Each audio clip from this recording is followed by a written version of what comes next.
നമസ്കാരം, വിജയ് ഭവ. ഈ എപ്പിസോഡിൽ നമുക്ക് കുട്ടിയും കുടുംബവും തമ്മിലുള്ള ബന്ധത്തെ പറ്റി നമുക്ക് ചർച്ച ചെയ്യും. കുട്ടിയും കുടുംബവും മാറ്റി ഒരു രണ്ട് ഭാഗമായിട്ട് നമുക്ക് കാണാൻ പറ്റില്ല. ഒരു ഭാഗമായിട്ടേ നമുക്ക് കാണാൻ പറ്റുള്ളൂ. കുട്ടിയുടെ മനസ്സ് ഡെവലപ്പ് ചെയ്യുന്നതിൽ പ്രധാന ഘടകം എന്ന് പറയുന്നത് കുടുംബം തന്നെയാണ്. കാരണം 6 വയസ്സിനുള്ളിൽ അവൻ്റെ സോഫ്റ്റ്വെയർ ഇൻസ്റ്റലേഷൻ കഴിഞ്ഞു. ഇനി എന്തെങ്കിലും കയറണമെങ്കിൽ അത് മെമ്മറിയിൽ നിന്നും അത് ആ ഫയല് ഡിലീറ്റ് ചെയ്തിട്ട് വേണം വേറെ ഒന്ന് കയറ്റാൻ വേണ്ടി. കമ്പ്യൂട്ടറിൻ്റെ ഭാഷ നമുക്കൊന്ന് നോക്കാം. നമ്മളൊരു കമ്പ്യൂട്ടർ മേടിക്കുന്നു. ഈ ലാപ്ടോപ്പ് ഞാൻ മേടിച്ചിരിക്കുന്നു.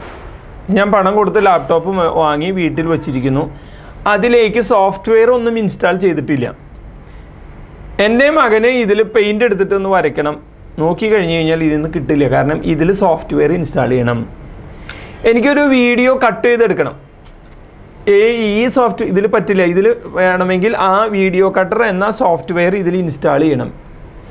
ഏത് ആവശ്യത്തിനാണോ നമുക്ക് ആവശ്യമുള്ളത് ആ ആവശ്യത്തിനുള്ള സോഫ്റ്റ്വെയർ അതിൻ്റെ ഉള്ളിൽ കയറ്റി കഴിഞ്ഞ് കഴിഞ്ഞാൽ നമുക്ക് അതിനുള്ള സാധനങ്ങൾ ആവശ്യത്തിന് ഇങ്ങോട്ട് കിട്ടിക്കൊണ്ടിരിക്കും. ഇതിൽ ഇല്ലാത്തൊരു സാധനം കിട്ടില്ല. ഇതിൽ നിരന്തരം കൊടുത്താലേ അതിനൊരു പ്രാവശ്യം അതിൽ ഇൻസ്റ്റാൾ ചെയ്താലേ നിരന്തരം നമ്മുടെ ആവശ്യത്തിനുള്ളത് കിട്ടുള്ളൂ. ഇനി അഥവാ ഇപ്പോൾ ഇത് മേടിച്ചു, നമ്മൾ അത്യാവശ്യത്തിന് ഇൻസ്റ്റാൾ ചെയ്ത് വെച്ചിരിക്കുകയാണ്. ഇതിന് ശേഷം നമുക്കൊരു പുതിയ സംഭവം വേണമെങ്കിൽ അതിലുള്ള ചിലതിനെ എടുത്ത് നമ്മൾ പുറത്തേക്ക് കളഞ്ഞ് പുതിയത് ഒന്നിനെ കയറ്റി വെക്കണം. ഇതുപോലെ തന്നെയാണ് നമ്മുടെ മനസ്സ്. നമുക്ക് എന്താണോ ജീവിതത്തിൽ വേണ്ടത് അത് 6 വയസ്സിനുള്ളിൽ കുട്ടിയുടെ മനസ്സിൻ്റെ ഉള്ളിലേക്ക് കയറ്റി വയ്ക്കുന്നു. ഇൻസ്റ്റലേഷൻ കഴിഞ്ഞു. ഇനി അതിനുശേഷം അപ്പോൾ കുട്ടി നന്നാവണോ, മിടുക്കനാവണോ, വിജയിക്കണോ, പരാജയപ്പെടണോ, കുടുംബത്തിന് നല്ല അനുഗ്രഹമുള്ളവനാവണോ, അവനെ കുലംകുത്തിയാവണോ എന്നൊക്കെ തീരുമാനിക്കുന്നത് അവൻ്റെ 6 വയസ്സിനുള്ളിൽ കഴിഞ്ഞു. അവൻ്റെ ഇൻസ്റ്റലേഷൻ കഴിഞ്ഞു.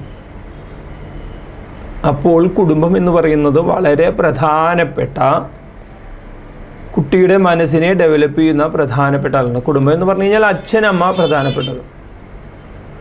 മറ്റുള്ളവർ അതിലെ അംഗങ്ങളും കൂടി ചേരുന്ന സമയത്ത് കുടുംബം എന്ന് പറയുന്നത് ഒരു മഹത്തായിട്ടുള്ളൊരു വ്യവസ്ഥിതിയായിട്ട് മാറുകയാണ്.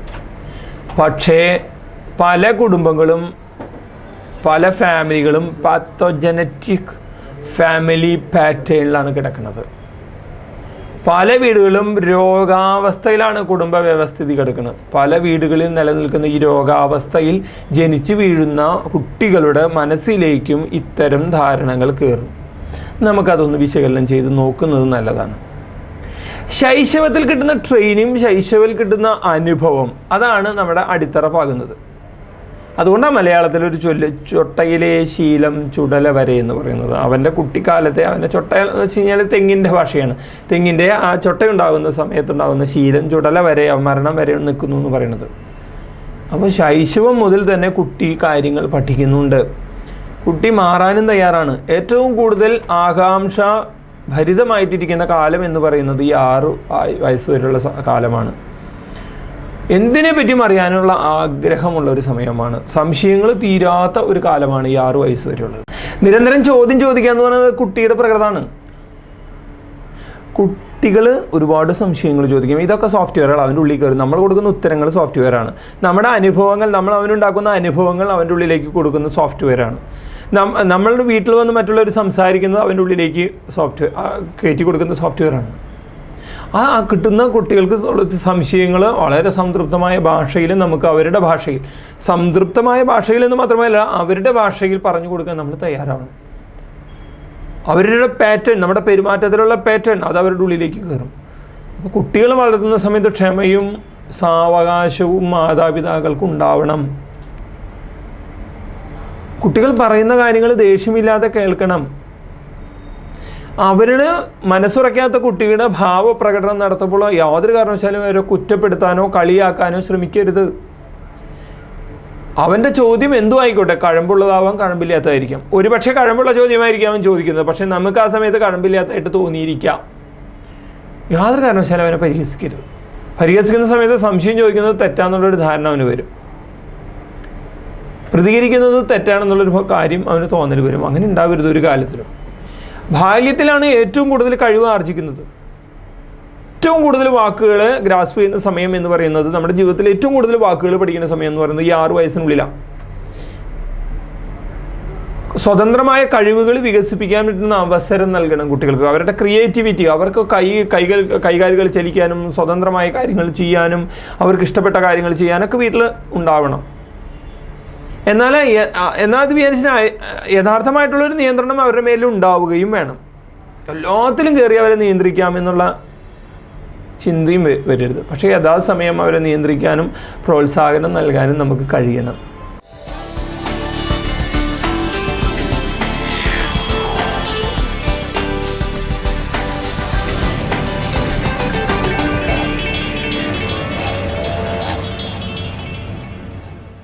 ചില കുടുംബങ്ങളിൽ പാരമ്പര്യമായിട്ട് തെറ്റായ കീഴ്വഴക്കങ്ങൾ ഉണ്ടാക്കി വെച്ചിട്ടുണ്ട്. അവർ ആ വഴിയെ, അവരുടെ മാതാപിതാക്കൾ അവരെ ആ വഴിയെ നയിച്ചിരിക്കുന്നതാകും. അതിൽ തെറ്റോ ശരിയോ അവർ പിരിച്ചെടുക്കാതെ അടുത്ത തലമുറയിലേക്ക് അവരങ്ങനെ കൊടുത്തുകൊണ്ടിരിക്കുക. കുട്ടികളെ സ്നേഹിക്കുന്നില്ല. കുട്ടികളെ വഴക്കേ പറയാൻ പാടൂ എന്നുള്ള പലവരുടെയും ധാരണയുണ്ട്. ചില വീടുകളാണെങ്കിൽ കുട്ടികൾക്ക് അമിതമായ ലാളന കൊടുക്കും. ചില വീടുകളിൽ കുട്ടികളെ സ്നേഹം പ്രകടിപ്പിക്കാറേ ഇല്ല. കുട്ടികളോട് സ്നേഹം പ്രകടിപ്പിക്കില്ല. കുട്ടിക്ക് എന്തുണ്ടാവും? സ്നേഹം പ്രകടിപ്പിക്കാൻ കുട്ടിക്ക് അറിയില്ല. അവൻ കല്യാണം കഴിക്കുമ്പോൾ എന്തുണ്ടാവും, അല്ലെങ്കിൽ അവൾ കല്യാണം കഴിക്കുമ്പോൾ എന്തുണ്ടാവും? സ്നേഹം പ്രകടിപ്പിക്കാൻ പറ്റില്ല. മറ്റു ചിലരുണ്ട്, കുട്ടികൾ എന്ത് പറഞ്ഞാലും അതിൽ അവിശ്വാസം പ്രകടിപ്പിക്കുക. കുട്ടി മിഠായി കഴിച്ചില്ല എന്ന് പറഞ്ഞാലും അവിശ്വാസം പ്രകടിപ്പിക്കുക. കുട്ടി എടുത്തില്ല എന്ന് പറഞ്ഞാലും അവിശ്വാസം പ്രകടിപ്പിക്കുക. എല്ലാത്തിലും അവിശ്വാസം പ്രകടിപ്പിക്കുക. അപ്പോൾ കുട്ടിക്ക് അങ്ങനെ അവിശ്വാസം കേൾക്കുന്ന സമയത്ത് കുട്ടിക്ക് കാര്യം മനസ്സിലായി, ഞാൻ നുണയനാണെന്ന് സ്വയം മനസ്സിലാവും. എന്ത് പറഞ്ഞാലും അതിൽ അവിശ്വാസം രേഖപ്പെടുത്തുക. തെറ്റ് ഏതാണ് ശരി ഏതാണെന്ന് തിരുത്താതിരിക്കുക. കുട്ടി ഒരു വ്യക്തിയാണെന്നേ ഇത്തരക്കാർ ചിന്തിക്കുന്നില്ല. കുട്ടി എന്ന് പറയുന്നത് ഒരു വ്യക്തിയാണ്, സമ്പൂർണ്ണനായിട്ടുള്ള ഒരു വ്യക്തിയാണ്. മറ്റു ചില കുടുംബങ്ങളിൽ കുട്ടികളോട് വളരെ ക്രൂരമായി പെരുമാറുന്നു. അത് നമ്മൾ സിനിമയിൽ കാണുന്നത് മാത്രമെന്നല്ല, ഒരു കൗൺസിലർ എന്ന നിലയിൽ എനിക്ക് അത്തരം ഒരുപാട് അനുഭവങ്ങൾ എൻ്റെ മുമ്പിലൂടെ കടന്നു പോകുന്നു ഓരോ ദിവസവും. കുട്ടികളെ ഇതുപോലെ ക്രൂരമായി പീഡിപ്പിക്കുകയും അവഗണിക്കുകയും ചെയ്യുന്ന വ്യക്തികൾ ശരിക്കും അവർ സമൂഹത്തിന് ഒരു ഭാരമാണ്, സാമൂഹ്യ ദ്രോഹികളാണെന്ന് നമുക്ക് പറയാൻ കഴിയുള്ളൂ. എന്തിന് മക്കളെ ഇവർ പടച്ചു വിടുന്നു എന്നതും കൂടി ഒന്ന് ചിന്തിക്കണം. മീൻസ് മക്കളുണ്ടാവുകയാണെങ്കിൽ അവരെ ഭംഗിയായിട്ട് നോക്കാൻ നമുക്ക് കഴിഞ്ഞിരിക്കണം.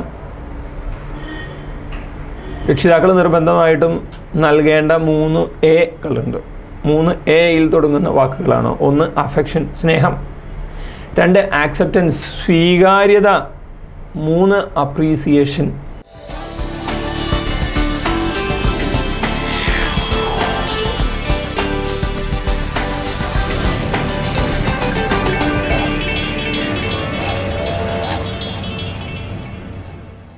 അഫെക്ഷൻ, എല്ലാവരും മക്കളെ സ്നേഹിക്കുന്നു എന്ന് ചിന്തിക്കുന്നു. അതവരുടെ ഹൃദയത്തിലുണ്ട്, അവരുടെ മനസ്സിലുണ്ട്. പക്ഷേ സ്നേഹം പ്രകടിപ്പിക്കണം. അത് കുട്ടികൾക്ക് ബോധ്യമാവണം സ്നേഹമുണ്ടെന്ന്. കുട്ടി വിദ്യാലയത്തിൽ നിന്നും സാധാരണ വരുന്ന സമയത്ത് എത്തുന്നില്ല, നേരം വൈകുന്നു, കാണുന്നില്ല. അമ്മ റോഡിലേക്ക് നോക്കി നിൽക്കുന്നു. അമ്മയുടെ വ്യാകുലത കൂടുന്നു. അമ്മയുടെ മനസ്സിലേക്ക് നേരം വൈകി വന്നിട്ടുണ്ടായിട്ടുള്ള പ്രശ്നങ്ങൾ, കുട്ടിക്ക് സംഭവിക്കാവുന്ന പ്രശ്നങ്ങൾ, ദുരിതങ്ങൾ, വണ്ടി ഇടിച്ചോ അല്ലെങ്കിൽ ആരെങ്കിലും കൂടെ പോയോ അല്ലെങ്കിൽ എന്തെങ്കിലും അപകടത്തിൽ പെട്ടോ, ഇങ്ങനെയുള്ള നിരന്തരം നിരാശകരമായിട്ടുള്ളൊരു ചിന്തയും ഉണ്ടാകുന്നു. നിരാശകരമായിട്ടുള്ള ചിന്ത ദുഃഖമായിട്ട് മാറുന്നു. അമ്മ കിണറ്റിലെ വെള്ളം കോരി ഫ്രിഡ്ജിൽ വെച്ചിരുന്ന വെള്ളമെല്ലാം കുടിക്കുന്നു. ചില അമ്മമാർക്കുണ്ട്, മക്കൾ നേരം വൈകി കഴിഞ്ഞാൽ, ഭർത്താവ് നേരം വൈകി കഴിഞ്ഞാൽ കക്കൂസിലേക്ക് പോവുക, തിരിച്ചേക്ക് വരിക. ടെൻഷൻ കയറിയിട്ടാണ്. അങ്ങനെ ഒരാളെ പറ്റി എൻ്റെ അടുത്ത് കാണാമെന്നുണ്ടായിരുന്നു. ആരെങ്കിലും വരാൻ വൈകി കഴിഞ്ഞ് കഴിഞ്ഞാൽ അവർക്ക് ഒരുപാട് പ്രാവശ്യം കക്കൂസിൽ പോകണമെന്ന് തോന്നുന്നുണ്ടാവുക. അങ്ങനെ അമ്മ ദേഷ്യമായിട്ട് മാറി, അങ്ങനെ ദേഷ്യം തലയിലേക്ക് കൂടി പെരുപെരുത്ത് നിൽക്കുന്ന സമയത്താണ് കുട്ടി കയറി വരുന്നത്.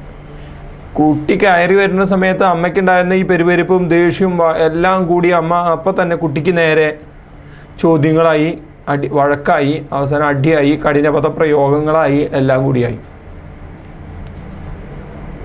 കുട്ടിക്ക് തോന്നുന്ന ഒരു ഫീലിംഗ് എന്താണെന്ന് വെച്ച് കഴിഞ്ഞാൽ, അമ്മയ്ക്ക് എന്നോട് സ്നേഹമില്ലാത്തതുകൊണ്ടാണ് ഇങ്ങനെ എന്നെ ആവശ്യമില്ലാണ്ട് ഹരാസ് ചെയ്യുന്നത്, അമ്മ എന്നെ ആവശ്യമില്ലാതെ അടിക്കുന്നതെന്നാണ്. സത്യത്തിൽ എന്താ, അമ്മയ്ക്ക് സ്നേഹമില്ലാണ്ടാണോ?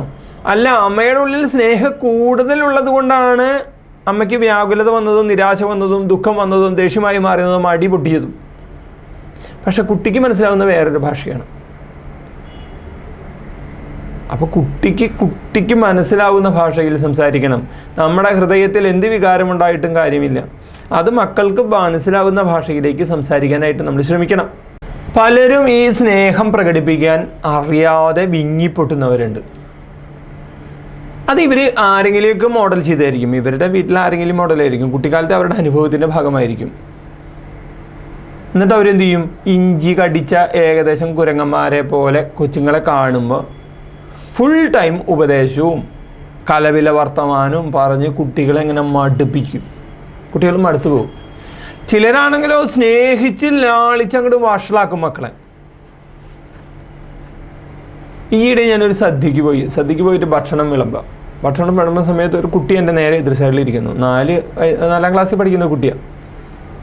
അവൻ സാമ്പാർ കൊണ്ടുവന്ന സമയത്ത് ഒരു സാമ്പാർ വിളമ്പണ്ടെന്ന് പറഞ്ഞു.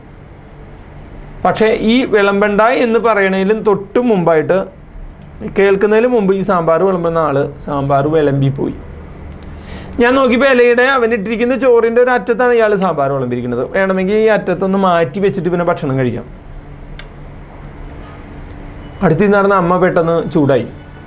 സാമ്പാർ വിളമ്പണമെന്ന് പറഞ്ഞിട്ട് പിന്നെ എന്തിനാണ് നിങ്ങൾ വിളമ്പിയെന്ന് ചോദിച്ചിട്ട് ഇയാളോട് ചൂടാ. അപ്പോൾ ഇയാൾ പറഞ്ഞു, വെരി സോറി, ഞാൻ കേട്ടില്ല, മോൻ പറഞ്ഞതിന് ശേഷം, ഞാൻ വിളമ്പിയതിന് ശേഷം മോൻ പറഞ്ഞത്, അതുകൊണ്ടാണ്, എനിക്ക് ഇത്രയും അധികം പേർക്ക് വിളമ്പി തീരാനുള്ളത് കൊണ്ടാണ്, ഞാൻ ഇത്തിരി സ്പീഡിലായിരുന്നു, അതുകൊണ്ടാണെന്ന് പറഞ്ഞു. അയാൾ പല പ്രാവശ്യം സോറി പറഞ്ഞു. അപ്പോൾ ഞാനിങ്ങനെ ശ്രദ്ധിച്ചുകൊണ്ടിരിക്കുക അവരെന്താ സംഭവിക്കണമെന്ന്. അമ്മ വീണ്ടും ചോദിച്ചിട്ട് പറഞ്ഞു, ഈ ഇല ഇവിടെ നിന്ന് മാറ്റണം എന്നായി. അയാൾക്കാണെങ്കിൽ സാമ്പാർ വിളമ്പി പോകണം. അപ്പോൾ അയാൾ ബാക്കിൽ നിന്ന് ഒരാളോട് വിളിച്ചു പറഞ്ഞു, ഒരു ഇല മാറ്റി കൊടുക്കുന്നു വേണ്ട, അയാൾ അങ്ങോട്ട് മുന്നോട്ട് പോയി. അടുത്ത ആൾ വന്നിട്ട് പപ്പടം വിളമ്പിയതിന് ശേഷം അവൻ പറഞ്ഞു പപ്പടം വേണ്ടെന്ന് പറഞ്ഞു. അപ്പോൾ ഈ ഇലയിൽ വിളമ്പിയ ഈ പപ്പടത്തിന് ഈ കറിയിൽ മുട്ടിയിട്ടുണ്ട്. അപ്പോൾ അത് തിരിച്ചെടുക്കാൻ ആ വിളമ്പിയ ആൾക്കൊരു ബുദ്ധിമുട്ടുണ്ട്. കാരണം ഇവൻ്റെ ഇലയിൽ ഇരിക്കുന്ന ഇത് എടുക്കാനായിട്ടുള്ള ബുദ്ധിമുട്ട്. അപ്പോൾ അയാൾ പറഞ്ഞു, അതവിടെ ഇരുന്നോട്ടെ. അപ്പോഴും അമ്മ ചൂടായി, എന്തിനാണ് അവന് ഈ പപ്പടം വിളമ്പിയെന്ന് പറഞ്ഞുകൊണ്ട്.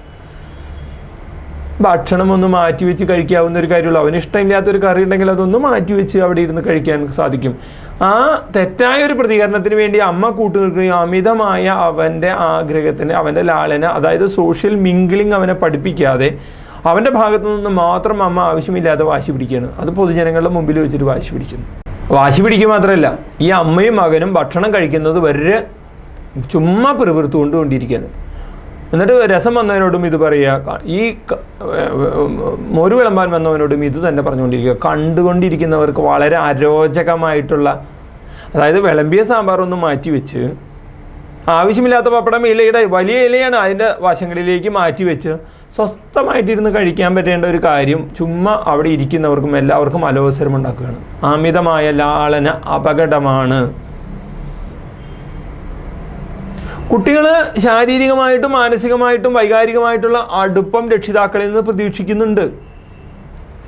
ജോലി കഴിഞ്ഞ് വരുന്ന സമയത്ത് നമ്മുടെ മക്കളോട് എന്തെങ്കിലും ഒന്ന് വിശേഷം ചോദിച്ചു, കുടുംബത്തിലുള്ളവരുടെ ഒന്ന് വിശേഷം, അവരൊന്ന് വിളിച്ചു, ഒന്ന് തൊട്ട്, ഒന്ന് തലോടി, അവർ സ്കൂളിൽ പോകുന്ന സമയത്ത് ഒരു ഉമ്മ കൊടുത്തു, തിരിച്ചു വരുന്ന സമയത്ത് ഒരു ഉമ്മ കൊടുത്തു, എന്തെങ്കിലും ഒരു അത്യാവശ്യം ഉണ്ടെങ്കിൽ അവരോടത് ചോദിച്ച്, സ്കൂളിലെ വിശേഷം ആരാഞ്ഞ്, അവർ പോയ സ്ഥലങ്ങളിലെ വിശേഷം ആരാഞ്ഞ്, അവരുടെ മുഖത്തേക്കൊന്ന് നോക്കി, അവരുടെ കണ്ണിലേക്ക് നോക്കി, വീട്ടിൽ വന്നിട്ടുള്ള വിശേഷങ്ങളൊന്ന് ചോദിച്ച് ഒരു 5 മിനിറ്റ് സംസാരിച്ചാൽ യാതൊരു പ്രശ്നമില്ല. അതിന് സമയം കണ്ടെത്തണം. ദിവസം രാവിലെ മക്കൾക്ക് ഒരു ഉമ്മ കൊടുത്താൽ ആകാശം ഇടിഞ്ഞു വീഴാൻ പോകുന്നതില്ല, മറിച്ച് വീട്ടിലൊരു സുസ്ഥിതി ഉണ്ടാവുകയും ചെയ്യും.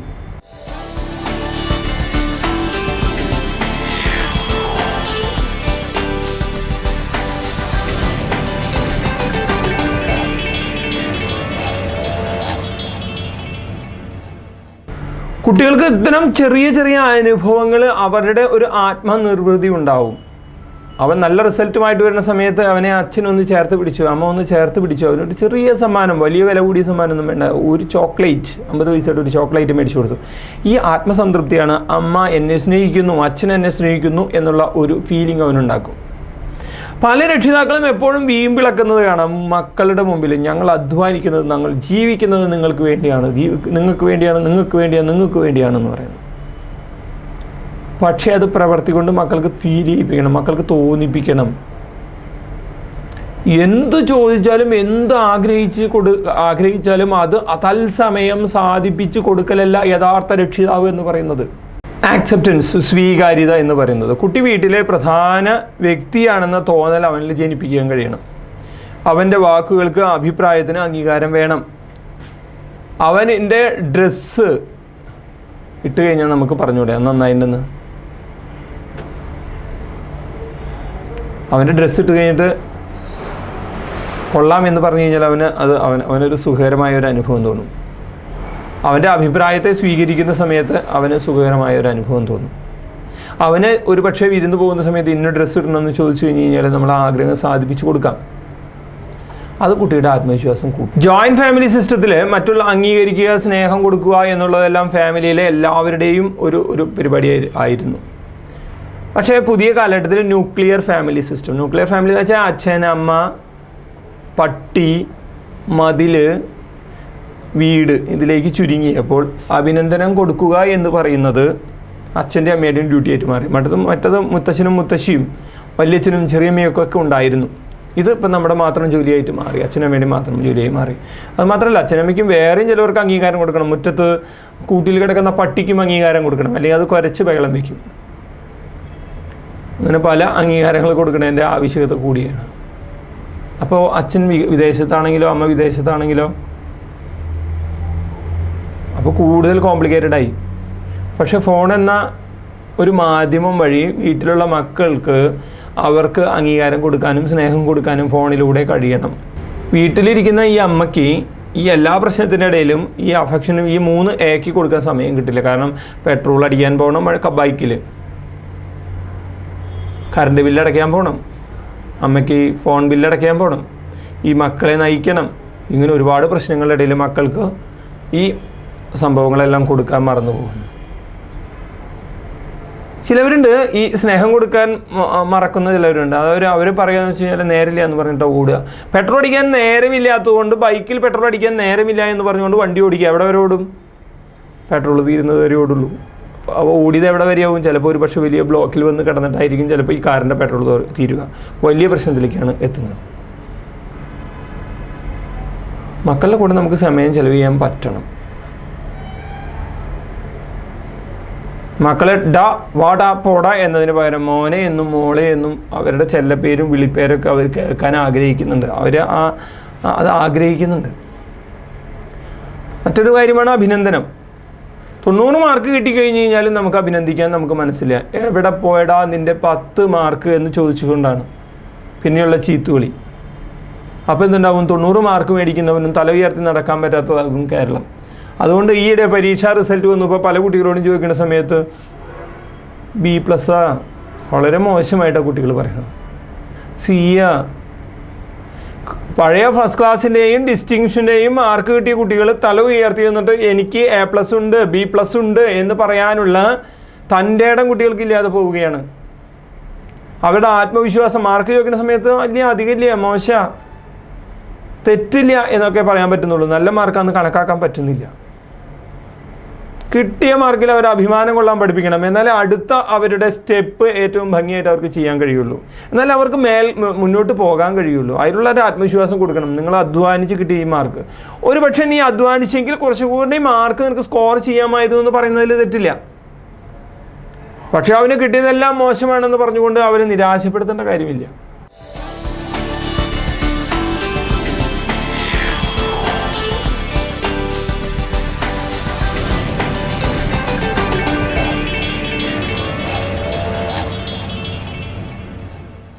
മക്കളോട് കൊള്ളാം, അസലായിടാ, നീ പുലിയാടാ മോനെ, മിടുക്കനാടാ, മിടുക്കിയാണ്, നല്ല കുട്ടിയാണ്, കൊള്ളാണ്ടോ, നീ കുടുംബത്തിന് വിളക്കാണ്, നീ വളരെ ഭംഗിയായിട്ട് കാര്യങ്ങൾ ചെയ്തു, കീപ്പ് ഇറ്റ് അപ്പ് എന്ന് പറയാൻ പറ്റുന്ന ഒരു മാനസികാവസ്ഥയിലല്ല പല രക്ഷിതാക്കളും. ഈ നല്ല വാക്കുകളൊക്കെ നമ്മൾ ഡിക്ഷണറിയിൽ നോക്കി ഇടയ്ക്ക് എഴുതിയെടുക്കുന്നതല്ല. കുട്ടികളെ മോട്ടിവേറ്റ് ചെയ്യാൻ പറ്റുന്ന വാക്കുകൾ മറിച്ച് നോക്കുക ഡിക്ഷണറിയിൽ. വണ്ടർഫുൾ ഒരു പ്രയോഗം കിട്ടും. Good. You are very energetic. Oh, you are very enthusiastic. Oh, you are genius. ഇതിൻ്റെ വകഭേദമായിട്ടുള്ള വാക്കുകൾ നമ്മളോട് മക്കളോട് പറഞ്ഞു നോക്കിയാൽ അപ്പോൾ അവർക്ക് കുറച്ചും കൂടി ബെറ്റർ ആയിട്ടുള്ളൊരു ലോകത്തിലേക്ക് പോകാനായിട്ട് കഴിയും. അതിനു വേണ്ടി അച്ഛനും അമ്മയും വാക്കുകൾ പരതി നടക്കണം. അങ്ങനെ വാക്കുകൾ, അഭിനന്ദനത്തിൻ്റെ വാക്കുകൾ നമ്മൾ തേടി പിടിച്ച് നമ്മുടെ ഡയറിയിൽ എഴുതി വയ്ക്കുക. കയ്യടി ആഗ്രഹിക്കാത്തവരില്ല, ഒരു പുഞ്ചിരി ആഗ്രഹിക്കാത്തവരില്ല, ഒരു സന്തോഷം ആഗ്രഹിക്കാത്തവരില്ല, സ്നേഹത്തോടെ ഒരു തലോടൽ ആഗ്രഹിക്കാത്തവരില്ല. ഇതൊക്കെ കിട്ടിക്കഴിയുമ്പോൾ നമുക്ക് കൂടുതൽ വളരണം, കൂടുതൽ മുന്നോട്ട് പോകണം എന്നുള്ളത് ആഗ്രഹം നമ്മുടെ കൂടി വരും.